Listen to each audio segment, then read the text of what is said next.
Hey, Smithy, welcome back to another video here with Cow Chris. Today we're going to be going over the red promo Cell Max leader that's coming out in set 22. I believe you just have to purchase, you have to go to a pre-release event, probably to pick up this card unless you buy it off of somebody. But this leader is going to be very interesting. Will this leader bring back red? I'm not sure, but let me know down in the comments what you guys think of this leader. If there's any special things you think this leader can do, let me know down in the comments below. We can share the wealth. So, first thing is we have the front side, which is very, very basic. When this card attacks, draw one, add one card from your life to your hand, and then when you're at 4 life, you restand one, draw one. I wish they would have made this a awaken at 5 life to make it sort of like the yellow Bobbity leader that came out last set. I think that would have been pretty interesting. But let's go over the front side, which is actually where the deck is even more generic. However, but it's good. It's a good generic. So when one of you or your opponent's battle cards is decreased in power, draw one. So this is not on your turn. This is on either person's turn. What makes this card powerful is you are able to, decrease the power of your opponent's battle cards probably every turn, right? Depending on you're using defensive or offensive cards. So you can end up drawing a card on every single turn. Not to mention, if we ever do go back to a red format, this deck will instantly be a contender, because if red is lowering the power of your cards as well, you're going to be drawing and plussing off that as well. The second effect is an activate main. You place one of your red battle cards in your drop during that turn. The next time you pay the energy cost to place an omnidirectional beam in your battle area from your Z deck, you reduce the energy cost of that card by 2 red. So what is this Omni Beam? We're going to go over that in a second here. We have Omnidirectional Beam. This is the Z extra card that's coming out again with the leader. Kind of like how last set we had the Android 16 with the Dr. Duro Z battle card. Before that we had the Bobbity with the Vegeta Z battle card. It's kind of the same concept with this. So we have a 3 energy cost, 1 Z energy. So this becomes a 1 energy, 1 Z energy. Once card is placed in your battle area, choose all of your opponent's battle cards and those cards get minus 25k for the turn. So this is a complete board wipe for 1 energy that is uninteractable as of right now. We cannot interact with Z extra cards. Activate battle if you have 4 more energy. Your red Cell Max superhero card with an energy cost of 8 is attacking. You remove this card from the game. The attacking card gets 15k and double strike. So something you'll notice in the Z extra cards is these are sort of meant to replace not only the iconic attack rares when it comes to being an energy boost for a battle, but also sort of the Champa East Kai double strike sort of effect that we've had in Dragon Ball since the beginning of time, essentially. So a lot of these effects are crit, double strike, or triple strike or something, but they're all power boost as well. So these are basically ways of consistently having that power up for fights. And then they added, obviously, most of these are some form of attack rare, essentially, concept. So this is obviously the omnidirectional beam from the movie. So this is a very powerful card. As shown in this, being able to play it for 1 is pretty powerful, right? So this deck does have a few cards that I would say are key points to what makes this deck function. So one is going to be an 8-drop. The other one is actually going to be a different card we'll go over in a second. But first we'll talk about the 8-drop. So we have Cell Max Return of Despair. So this is the SPR for this art. Very, very cool card. 25k blocker. Activate main if your leader is red and you have opponent at 3 more energy, you can play this card for 1. So we're playing a 25k blocker for 1 energy. And mind you, we can also give this card 15k in double strike, making it a 1-drop 40k double strike. That is incredible. When this card attacks or activates blocker, switch this card to active mode. This card gets minus 15 power for the turn at the end of the battle. So not during the battle. So when you swing, you'll do all of your stuff, and at the end of the battle, it get minus 15k until the end of the turn. When this card is KO'd or removed from a battle area by a skill, choose up to one of your opponent's battle cards and minus it by 30k power. This is very powerful. You can almost kill every card in the game, but being able to neg a card by 30k for the turn, and then also if it's the first time you did it, you get to draw off of your leader. This is very, very powerful. This is also a double blocker in some cases, so you can block with it, and then it will restand itself automatically, and then just get minus 15k at the end of the battle. Doesn't matter. But this card's going to be very, very good. Any type of spot removal, if that card does not have barrier, it's probably getting removed from this by this cell, which is very tough to deal with. So that's one of the cards. The other one is a weird card that they printed, which is this magenta emergency armament. So it's a 15k counterattack. Play this card and choose the 20 of your opponent's battle cards and minus it by 10k. What makes it interesting is that if your leader is this leader, Cell Max Superhero, and you have one red extra card in your battle area, you may activate this card's counter skill from your hand without paying its energy cost. So it's a free 15k body that also negs the battle card by 10. So it doesn't actually negate the attack, but being able to snipe a card for 10k and then also drawing off of it is pretty powerful. It's like a weird version of like a Wolfang Fist that doesn't get through barrier. But it's on archetype and it works with the leader, which is very, very interesting. So that's why I wanted to include this one as well. So we're gonna go right to the chase here, go right into the deck profile portion of the video. But the biggest things we want to look at, just some key points. We want to generate as much power reducing effects as possible so that we were consistently drawing on both turns. The deck has a strong archetype free negate quote unquote with the magenta, which is going to be something we want to take advantage of, and also just a lot of powerful defensive tools with the A drop plus all the other red cards that can neg stuff. But this is going to be a very interesting build. Hopefully you guys enjoyed that part of the video. So we're going to jump to that now and let's see what we come up with.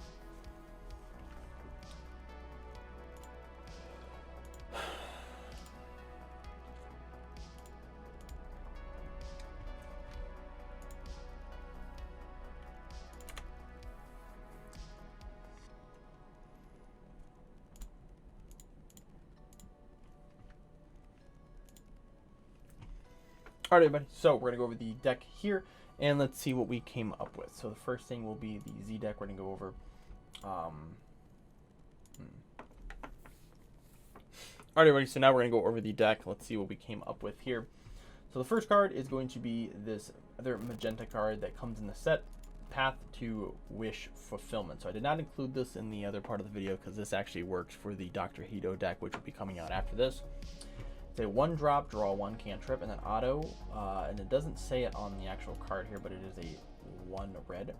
If your leader is a red ribbon army, when this card is used in a combo, choose that to one of your red ribbon army cards, and it gets double strike for the battle. So what's important about this card is it's a 1-drop cantrip, which is obviously already good. 2, it's an in-archetype double striker that we can search and also works for our leader as well as our battle card and our Z battle card that we have in the deck. So this is a very interesting card. This could easily be a 4 of. I just cut it down to 3 just to fit for deck space.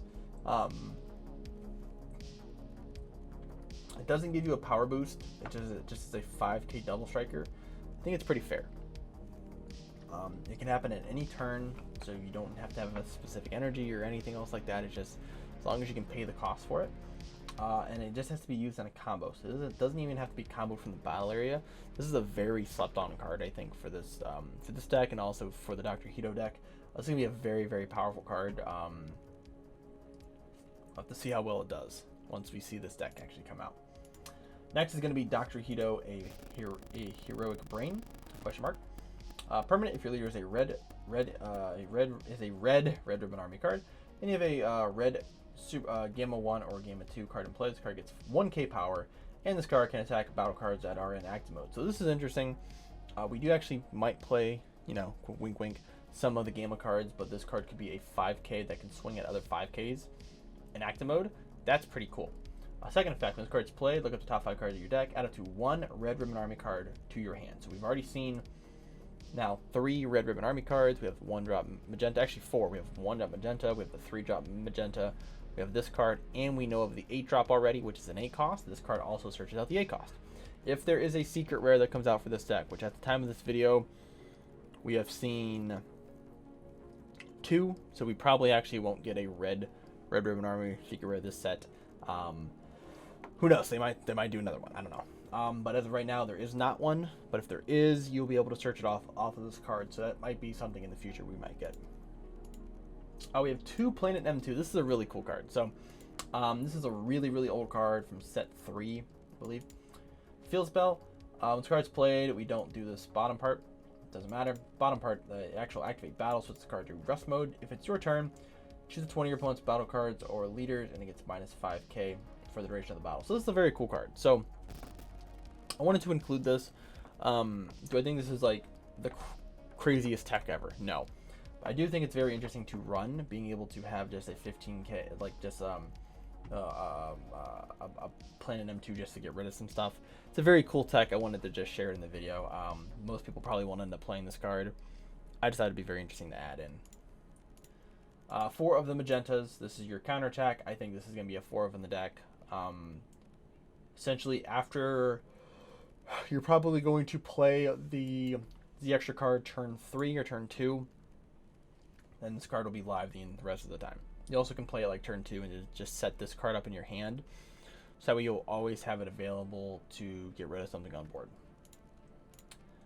4 of the Beerus Motivated Destruction. So this is the super combo we are using. So the main reason is that this card can be comboed at any life to give us 10k. If we reveal a red card, this becomes a 10k combo. If we reveal a yellow card, which currently this is the only yellow card technically in this deck, but if you do super combo and get a super combo off of that, you can neg a battle card and rust mode by 5, which then will also allow you to draw. So then you will actually draw 2 technically off of the super combo. So there's some other yellow cards you can technically add, but nothing else felt as good as the Beerus here. 4 of the Gamma 1 and 2. So I've already said this. This is probably, now that Black's been revealed, this is not my favorite card anymore. But this is my favorite non-black card that's been revealed for this set. This card is incredible. When this card is played, choose up to one of your Red Ribbon Army cards, and it gets 5k for the turn, which includes your leader. So you can make your leader a 20k on the Awakened side for the turn, which basically gives you a bean. Auto, when your Gamma 1 superhero card is switched to active mode by Dr. Hito skills, with this card active mode. We don't actually use that effect in this deck. Activate battle, though, if your leader is red and you have a 3 opponent, you and your opponent have 3 more energy, draw 1.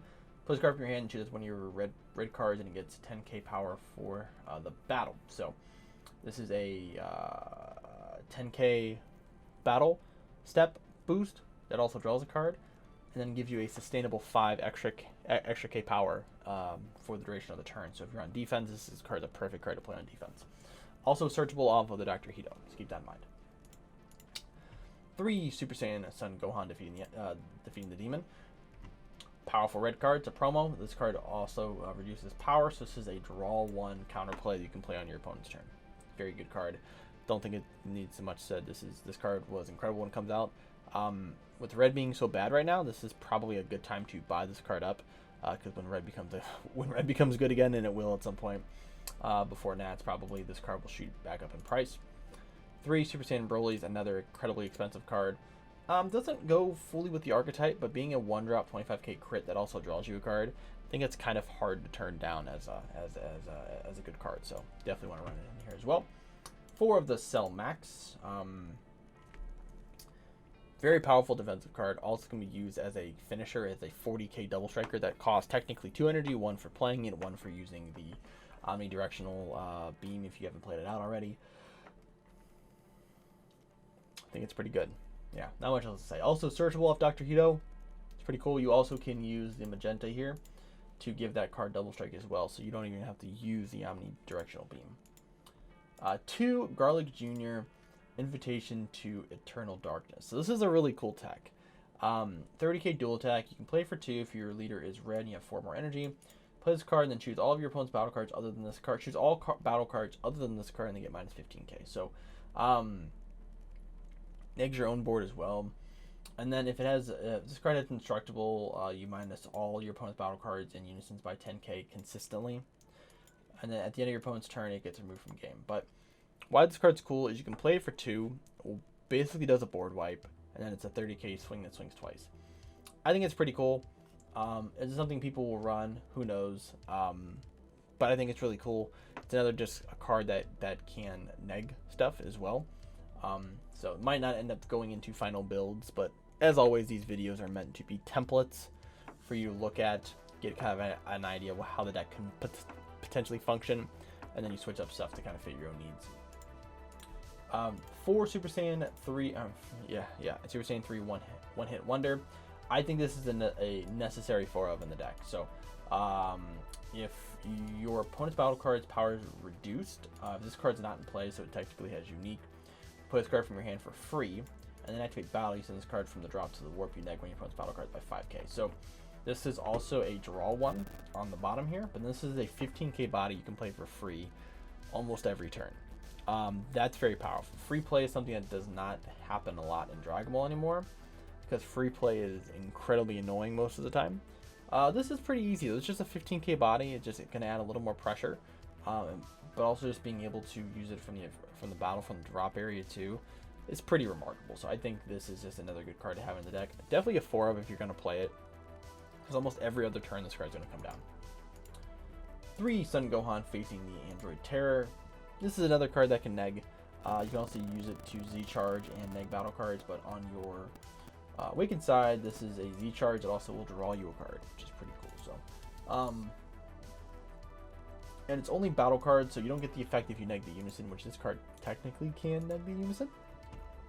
Or activate battle, you can play it from your hand, and then neg your entire opponent's board, including their Unison. And then if you neg 5 or more things, this gets 10k in double strike for the turn.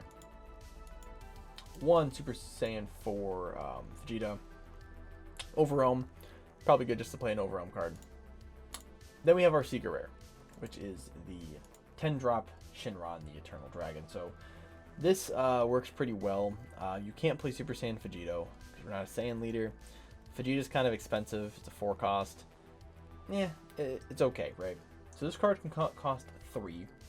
For every card in your drop in your Z energy, this card costs reduced by 1. So this card can go down to a 3-drop. Then you get to play 1 red mono red battle card from your drop, or choose one of your mono red battle cards and it gets 10k in triple attack. So what's cool about that is you can give the Gohan here. You can give the Gohan here triple attack to make it a 30k dual attack or 30k triple attack double striker. You can give the Broly, which I don't know how the servant effect would work with it, if it actually would restand or not. That's a very interesting call. You can give it to the Cell. Yeah, like there's a lot of interesting things you can do. Or you can neg your opponent's leader, battle card, and Unison Born Barrier by 15k for the turn, which again would allow you to draw. Now being able to play out a battle card, meaning you can play out the 8 drops from your drop for free, is pretty cool. So then you get to play one out for free, swing with it, and then you can actually tap one to then play another one. So you have a lot of versatility with that. Another good card, and this is a card you technically can play off the Shinron as well, is Gamma 2 Suicide Attack Departure. So this is you'll see more of this in the Dr. Hito deck. You can play for 2 if you already have a Gamma 1 in play, which we do have a Gamma 1 in the deck, which is going to be the Gamma 1 and Gamma 2 card here, the 5-drop. You can play for 2. At the end of the battle, when this card attacks, place this card in the owner's drop. Additionally, if your opponent has 3 or more life, deal 1 damage to your opponent. The top part doesn't matter because we're not Dr. Hito. Being able to play this card as a 25k crit, that even if it doesn't do damage, as long as you have 3 or more life, this is going to deal a damage, which is crazy. This is basically like a kamikaze attack he does in the movie. Searchable, very, very cool card. I'll show you something in the side deck or in the Z deck where you actually can technically play this card out a little bit easier too. But being able to cycle this card off the Shinron too is a pretty interesting effect. 3 testing the ops, good defensive stuff for red. 2 freezes Death Ball, mainly because of the negging capabilities. We are able to turn this into a 25k combo that draws us a card once per turn, which is very cool. And then we have 2 After Image Technique, again just another defensive card. Sparking. We might be able to have Sparking live pretty early, but also this is going to be a card that on our Awakened side will still draw us a card. So as you see, most of the deck is kind of built around basically being some form of cantrip, right? So if you look at every card in this deck either draws us a card on the card effect or draws us a card because of the leader effect, which is very cool, except for like Gamma 2. I don't think this card actually does anything, and neither does the Vegito, but every other card has the ability of drawing us at least 1 card per turn. So that's really interesting. That this entire deck is technically a cantrip. Is very, very cool. Just remember being able to neg stuff here. Okay. So going into the Z deck, We have one Dr. Hito's Laboratory. You can Z-stack the cell I just showed off here underneath it. At your main field leader is a red ribbon army. You can play up to one red Gamma 1 card with energy cost less than or equal to your energy played in rest mode. So we only have one target in the main deck, which is going to be the 5-drop here. So later on in the game, if you get the 5 energy for some reason, you can technically play this card from your hand for free, and then you can play the Gamma 2 on top of it. Or not on top of it, but you can play it now because you've fulfilled the requirement of having a Gamma 1 in play. It's kind of cool. You also can just play the Gamma off it if you want to. Or if you have 4 more energy and you discard one magenta card from your hand, you can play this cell underneath it and then remove the card from the game. And the cell here is a 20k barrier blocker when this card attacks. Choose one of your opponent's battle cards and it gets minus 15k for the turn. And then if it's your turn, when one of your card skills reduces a card to 0, switch this card to active mode. So you can swing at something, you can swing at this, neg something, which will then draw you a card, and then this card will restand. Very powerful Z battle card. Not worth 3 energy, but definitely playing it off of the Dr. Hito, and then the Dr. Hito effect, making it a 2 cost, is much better than paying 3 for it. 2 of the Omni Beams. So Omni Beam, I think a lot of the Z extra cards, if they have an effect like this, you're probably going to run multiple of them. This having just the ability to wipe your opponent's board, that's really good. And then also being able to turn one of these cell cards, the 8-drop, into a 15k double striker is brutal. That's why we want to run 2 of them. So being able to clear the board and then also making our cell a 40k double striker for technically 1 energy, definitely gonna have to run multiples of. And then we have 2 Vegeta rush attacks, and then 1 surmounting, so we can get down to 4 life, or get down to 5 life, so then we can awaken using our leader swing if we want to. Kind of rounds it out. I don't know what else you would put into this slot. There's nothing really else that's good. Technically, this Z deck is pretty self-explanatory. You're basically using the Omni channel, or the the omnidirectional beam, and then Dr. Hito and stuff you'll be using early as well too. So that is the deck. Hopefully you guys enjoyed the video. Hope you guys are excited about this deck. I think this deck is very interesting. It is, out of the red decks, it's probably my favorite just because it's so generic and it has almost no archetype. And it relies on the one thing that red is kind of known for, which is reducing power. So being able to have an entire deck full of cantrips, I think it's pretty good. So let me know what you guys think of the deck down below. As always, thank you guys for the support, and I'll see you guys in the next video.